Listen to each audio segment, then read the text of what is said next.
Entonces, los hablantes de español en el mundo, pues vemos que México tiene es el número 1, ¿verdad? Muy bien.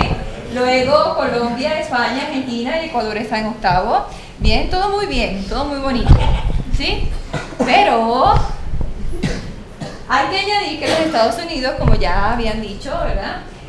Ahora tiene más de 50 millones de hablantes del español, así que es el número 2 actualmente en el mundo de hablantes de español en el mundo. Pero para el 2050 se espera que sea el número 1. ¿Bien? Entonces, ¿quiénes son los hablantes de herencia? Son esos individuos expuestos al lenguaje en el hogar, en lo íntimo, ¿sí? Pueden entender y producirlo, pero otras veces solamente pueden entender, ¿bien? Son receptivos, pero no lo pueden producir. Y rara vez tienen formalmente el idioma, a menos que estén en un dual language, como mencionó Nina, ¿verdad? Ok. ¿Bien? Entonces, la realidad de los hispanohablantes en los Estados Unidos es que son diferentes grupos, hay diferentes dialectos, ¿bien? Hay diferentes dialectos del español. Y Otegi menciona que por eso es que hay una mezcla, el famoso Spanglish, ¿no? Porque es un leveling, una nivelación dialectal, ¿bien? Porque, por ejemplo, para mí, pastel es una cosa que se envuelve en hoja de plátano, y es de plátano, y se rellena de carne, y se come, y se hierve. Eso es pastel, para mí, que soy puertorriqueña, ¿verdad? Entonces, tarta es un pie, ¿bien? Entonces, para mí, cake es bizcocho, ¿bien? Entonces, cuando estamos un puertorriqueño, un mexicano y así por el estilo, y estamos preparando para una fiesta, lo que decimos, ¿quién trae el cake? ¿Bien? ¿Quién trae el cake? Y eso es lo que menciona Otegi. Valdés dice que hay un espectro bilingüe, ¿bien? Y hay un espectro bilingüe porque hay personas que saben hablarlo pero no saben escribirlo. Hay personas que saben interpretarlo pero no saben quizás pronunciarlo en la lectura. Y así sucesivamente. Así que hay una heterogeneidad de bilingüismo, podamos decir. Y también esto depende mucho de las generaciones. Si es primera generación, segunda generación, tercera generación, ¿verdad? Que ahí se nota cuál es la lengua dominante. ¿Bien? Entonces, ¿por qué hay este arraigo en que se preserve el idioma? Porque los latinos bilingües que saben inglés y español ganan mucho más que aquellos latinos que son buenos del inglés. Y además hay una ventaja muy buena, es que los latinos en Estados Unidos saben de la cultura, ¿bien? Que es algo que los angloparlantes que aprenden español muchas veces no entienden, ¿bien? O no tienen ese concepto cultural y social. Entonces Carrera dice que el término de hablante de herencia depende mucho del contexto local, ¿bien? ¿Por qué? Porque en Estados Unidos hay muchas variedades de español, como antes mencioné. La mayoría es mexicana, por obvias razones, son vecinos y demás, y además la historia de Estados Unidos con México, ¿verdad? Y luego la puertorriqueña, que está en rojo, ¿bien? Y la cubana, que está aquí mayormente en Florida. Ahora los puertorriqueños se están mudando a Florida. Y también está la variedad centroamericana, ¿bien? Entonces, les voy a hablar principalmente de lo que está pasando en la Universidad de Iowa. En Iowa hay un porcentaje grande de mexicanos, específicamente por la nueva inmigración y también porque históricamente ha sido un estado que ha tenido industria de ferrocarriles y la industria del azúcar, y trajeron los braceros desde México desde hace muchísimos años. Entonces la otra población que existe es otros hispanos, ahí se unen todos los sudamericanos, y también tenemos guatemaltecos, puertorriqueños, salvadoreños y españoles. Y la mayoría de los españoles están en la Universidad de Iowa, dando clases, ¿no? Entonces, ¿quiénes son los estudiantes? Bueno, lo que ha pasado en los últimos 10 años en la Universidad de Iowa es que el porcentaje de latinos ha incrementado un 130%, ¿bien? Entonces, ¿qué pasa? Con estos nuevos estudiantes hay que crear nuevos cursos, nuevos programas. Y desde hace 3 años, que llegué yo, entonces se está creando el programa de español para hablantes de herencia. ¿Bien? Entonces, ¿cuáles son los relatos y las dificultades con los que los estudiantes vienen? Pues ellos llegan, no conozco muchos latinos en Iowa City. Bueno, sí, es verdad, bien, porque están esparcidos. Y además, muchos de ellos es la primera generación que viene a estudiar a la universidad. Entonces están muy confundidos, no tienen una red social. Entonces, el español es necesario aquí porque, pues, como después de Iowa City lo que hay es maíz y después maíz y después maíz y después maíz y después maíz, pues entonces sí, no necesita mucho el español. Sí, después de maíz hay cerdos también. Entonces me miran raro cuando hablan español, claro, porque el porcentaje de blancos y asiáticos es mucho mayor que el de latinos. Y solamente hablo español con mi familia cuando lo llamo por teléfono, ¿verdad? Tengo un cuento de un muchachito mexicano que me dice, que le decía a la mamá, mamá, no encuentro otro latino. Y la mamá le dijo, no te preocupes, mijo, que cuando hay un nopal, hay otro nopal.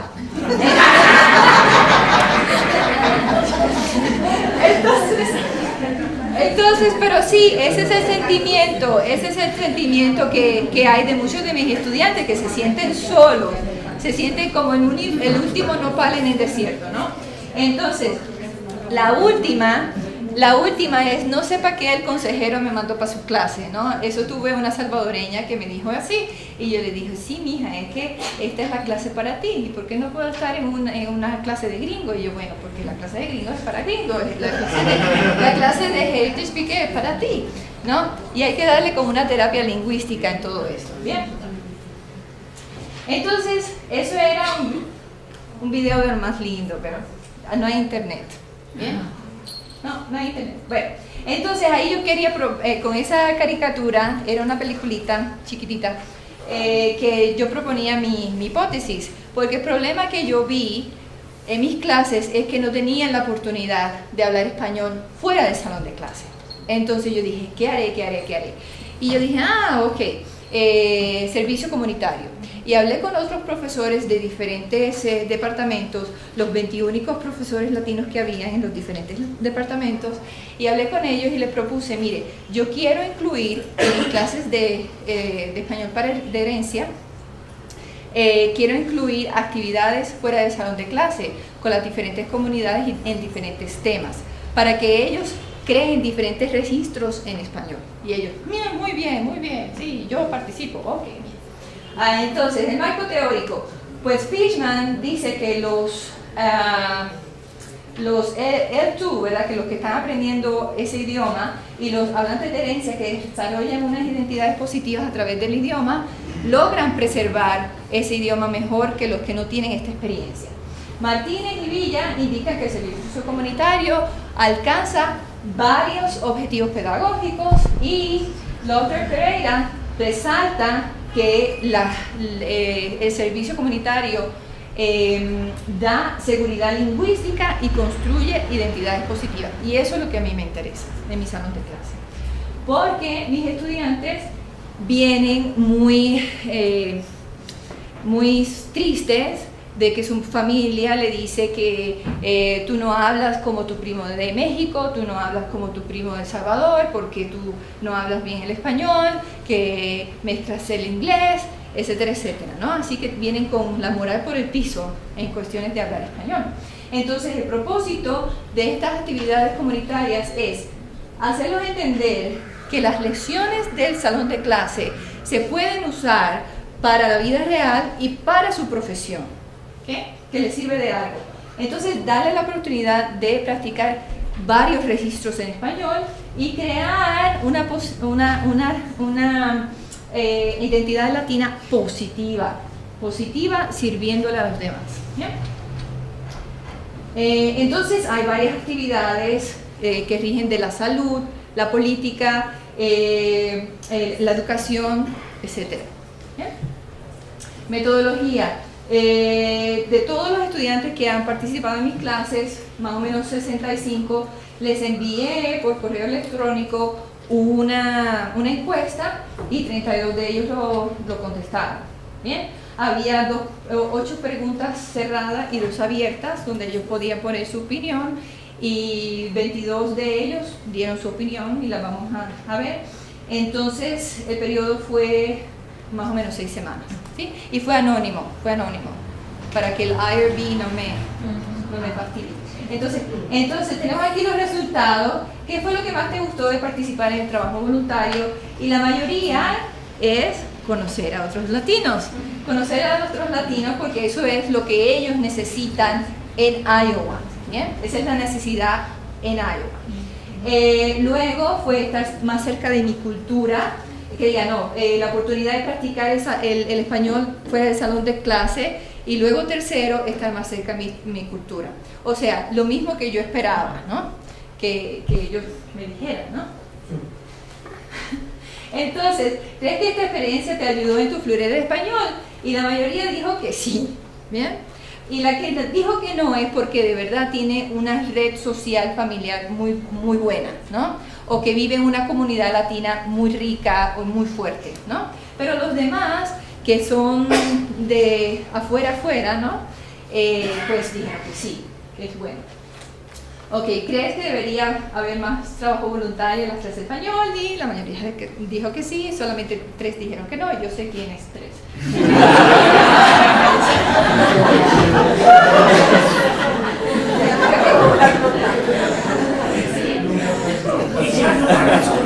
Sí. Entonces, tu experiencia como voluntario cambió tu visión sobre el español, y más de la mitad dijo que sí, ¿bien? Y otra vez, la que dijo que no es porque tiene una seguridad lingüística ya que viene de la casa, pero la mayoría no viene con esa seguridad lingüística y la crea haciendo este tipo de trabajo. Bien. Entonces, ¿cómo te ayudó? Me ayudó, y pueden ver lo típico de un heritage speaker, ¿bien? ¿Ve? Ok, entonces me ayudó a que el español es más que un idioma, ¿verdad? ¿Sí? Tuve la oportunidad de practicar, pero entonces miren esto, perfecto, ¿no? Así que hay diferentes niveles, usted ve los diferentes niveles, ¿no? Tuve la oportunidad de practicar español en un registro formal e informal, saber dónde, cuándo, cómo distinguir entre los dos. Me ha hecho más confiada cuando hablo con adultos y compañeros en mi trabajo.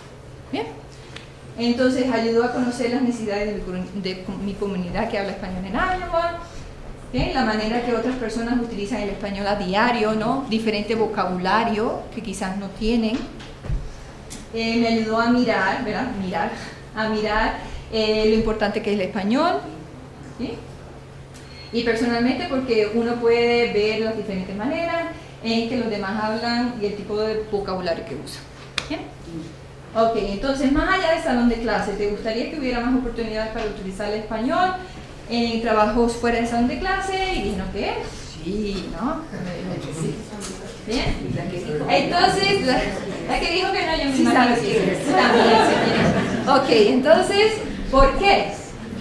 Para practicarlo realmente, ¿no? Para practicarlo en la realidad, in reality, ¿no? Entonces, y no solo en la clase, ¿sí? Creo que es bueno tener la oportunidad de utilizar español. El español ve y entonces transfiere, ¿no?, las reglas del inglés, ¿no? Español con letra mayúscula, porque es una lengua muy bella y ayuda a mi comunidad. Pienso que es buena oportunidad para conocer a otros latinos. Necesitamos practicar nuestro lenguaje, que esto es limitado en Iowa City. Así que para estar más cerca de mi cultura, podemos practicarlo fuera lo que aprendemos en clase, para conocer a más hispanos, porque mucha gente hispana necesita de nosotros, ¿verdad? Que le hablemos en inglés y en español para traducir. Ayuda a crear conexiones con nuestra comunidad. Sí, porque es buena oportunidad, ¿ok? Entonces creo que es muy importante practicar nuestro idioma por herencia y no olvidar nuestra cultura. Eso es muy importante para mí. Además de eso, creo que somos capaces de ayudar a la comunidad latina en aspectos que otros no pueden al ser personas bilingües, y eso es bueno. O sea, y ahí está el sentido de cultura, ¿no? Que aunque venga una persona que aprendió español y tenga todas las buenas intenciones, de ayudar a mi comunidad, no lo puede ayudar tan bien como yo. ¿Bien? Y ahí está el sentido de orgullo, ¿no? Sí, de pertenencia, claro que sí. Eso lo vamos a discutir. Entonces, yo les dije que lo podían contestar en inglés y en español y solamente 2 personas me contestaron en inglés. Y esta fue una de ellas, me dice, I believe with more practice speaking Spanish in a professional setting helps me improve my public speaking skills and communicating standard Spanish. ¿No? Okay. Y entonces, yes, having the opportunity to speak Spanish in a professional setting makes work and volunteer service being perceived more welcoming. Entonces, aquí hay otra noción, ¿no? Que cuando yo uso el español en mi profesión, eso le da validación a ese español. O sea, que el español no es malo, el español es bueno. ¿Bien? Entonces, le crea una identidad positiva, le va creando una identidad positiva. Entonces, tener más experiencia con otras personas, poner lo que se aprende en el salón de clase en práctica en el mundo real, otra vez, para poder esparcir, ¿no?, el multiculturalismo, conexiones, no downsides, ¿ok? No hace daño, ¿ok? Entonces me parece diverting, ¿verdad? Que es divertido, interesante, y para enforzarlo es reforzarlo, reforzarlo, ¿no? Ok, pero eso es muy típico, eso son cosas muy típicas. Entonces, lo más bonito es porque de esa manera los demás estudiantes no hablantes se pueden beneficiar del tipo de lenguaje que otros hispanohablantes usan. Eso también, otra vez, la comunidad, ¿no? Yo hablo con personas que están aprendiendo español y yo les enseño. Entonces, yo sé español y yo te enseño, ¿no? Y ahí va creando otra vez ese sentido de positivismo, de que yo tengo una identidad buena. ¿Bien? Y el español, para que no se nos olvide, si tenemos más oportunidades de hablar español en situaciones reales, nuestro español mejora. ¿Bien? ¿Sí? Entonces, extensiones pedagógicas promueve una visión positiva del idioma, genera una conciencia, genera una conciencia crítica del uso del idioma. O sea, con estas experiencias en la comunidad, el hablante se autoevalúa. Yo me evalúo, lo estoy haciendo bien, tengo el vocabulario suficiente, tengo que aprender más vocabulario, tengo que estudiar más la gramática, lo estoy pronunciando bien. ¿Cómo se pronuncia esta palabra? ¿Bien? Entonces, le da un sentido de pertenencia, de redes sociales, le da experiencia laboral y el lenguaje que le da se vuelve un recurso. ¿Bien? Yo no estoy aprendiendo español, yo estoy usando como recurso. ¿Bien? Y aquí tenemos ejemplos de estos, son proyectos que yo les hago de comunidad con diferentes interdisciplinarios, con diferentes profesores en diferentes departamentos, depende de lo que estén estudiando. Esta muchacha está estudiando política, hizo un trabajo comunitario y eso es cómo le afectó. Yo siempre le pregunto cómo te afectó. ¿Bien? Entonces ella dijo, muy bueno porque apoya a las familias, ahorra recursos. Ella se dio cuenta de eso, que yo le ahorro recursos al gobierno o a la universidad o a la comunidad, estimula la responsabilidad cívica y estimula a los voluntarios a ser líderes, de liderazgo. ¿Bien? El sentido de liderazgo. Entonces, Raúl está estudiando medicina, premedicina, porque está en bachillerato. Entonces, él hizo una actividad comunitaria en una clínica. Entonces se dio cuenta que mucha gente no tiene seguro médico y esto es grave en Estados Unidos porque la medicina es muy cara allá, ¿no? Y entonces entiende un poco más cómo es el trabajo de un doctor también, ¿bien? Y cómo puedo servirle mejor a mi comunidad. Esta clase en verdad me ayuda a mejorar mi español, ¿bien? ¿Sí? Ajá, ¿sí? Entonces tenemos a Daisy. Daisy está estudiando enfermería. Y ella hizo un trabajo voluntario con niños, como enfermera de niños, pediátrica. ¿Bien? Entonces, me ayudó a manejar el tiempo, a ser responsable y puntual, a buscarme un entorno profesional, mejoré mi español en un entorno médico y hay varios hispanos que sufren de lecciones relacionadas con el trabajo. Se dio cuenta de esta necesidad también. Bien. Entonces aquí tenemos a Natalie. Natalie también está estudiando enfermería, pero en geriatría, para viejitos. Entonces mi trabajo en sí me hace sentir útil, pero más cuando sé que ayuda a personas hispanas. ¿Bien? Soy muy importante porque soy un medio de comunicación para los latinos, aparte de ser asistente de enfermera. Y la historia de mis pacientes hispanos, ¿verdad? Las historias orales de estos pacientes viejitos que le enseñan a ella cosas que ella antes no sabía. Y ahí es donde vemos la enseñanza invisible que Christopher Cobo de la Universidad de Minnesota habla, ¿no? Que con estas experiencias uno le da a los estudiantes cosas que no se pueden aprender en el salón de clase. ¿Bien? Entonces, Samaria es una mujer de negocios y ella es muy asertiva, así, toda. Y entonces dice, tener mi propio negocio, hacer redes y contactos, ser una mujer profesional, ser una líder, ayudar a las latinas a superarse y ser responsable en mis posiciones de igualdad de las mujeres. Así habla, así habla. Entonces, tenemos a Mónica, y Mónica estaba embarazada cuando hizo su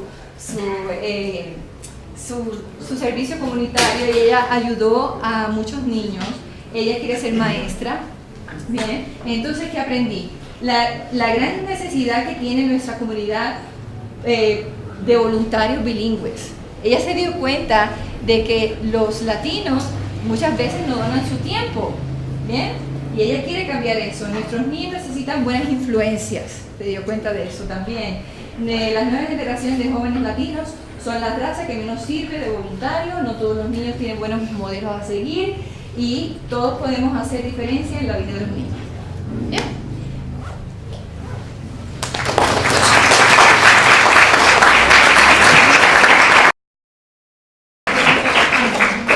¿Pregunta? Sí. Muy chévere tu trabajo. Julia, quería preguntarte, ¿tienes algún método de evaluación sobre estos trabajos individuales o estos? Oh, sí. Sí, yo por ejemplo, utilizo la comunicación, la planificación, ¿verdad? Ellos tienen que hacer una propuesta antes de hacer el trabajo. Entonces yo le digo la propuesta sí o si no. También le corrijo, bueno, le doy guías, pautas de cómo tener una mejor expresión escrita, ¿verdad? Porque eso les sirve para luego el futuro, cómo escribir una propuesta. Luego, cuando ellos hacen y desarrollan esto, pues ahí yo no los evalúo porque fuera de la clase es algo que ellos tienen que hacer por sí solos como si fuera una tarea. Pero entonces tienen primero una presentación en PowerPoint y todo esto que salió aquí son de presentaciones en PowerPoint que ellos tienen que hacer al final del semestre. Y luego me tienen que hacer un informe de 7 a 10 páginas sobre su experiencia. En español. En español, por supuesto. Y entonces ahí tienen que hacer tablas de a cuántas personas ayudaron, qué cosas nuevas descubrieron, qué vocabulario nuevo adquirieron y cuáles fueron sus experiencias. Sí. Sí. Una pregunta, ¿este curso es optativo o es obligatorio? No, este curso, bueno, como el curso, como el programa para Heritage Speakers está empezando todavía, no hay un placement test, un examen de ubicación. Ubicación. Ok, entonces no hay eso. Y se les sugiere y que el consejero les indique que tienen que entrar a mis clases, ¿verdad? Bien, pero muchos tienen este concepto de que si entran a una clase para L2 va a ser más fácil, cuando no es así, porque yo estoy aquí para ayudarlos, ¿no?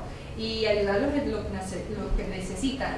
Pero gracias a Dios en la Universidad de Iowa todos los consejeros son muy amables y siempre le indican, no, tienes que ir donde la profesora Julia y ya, ¿ok?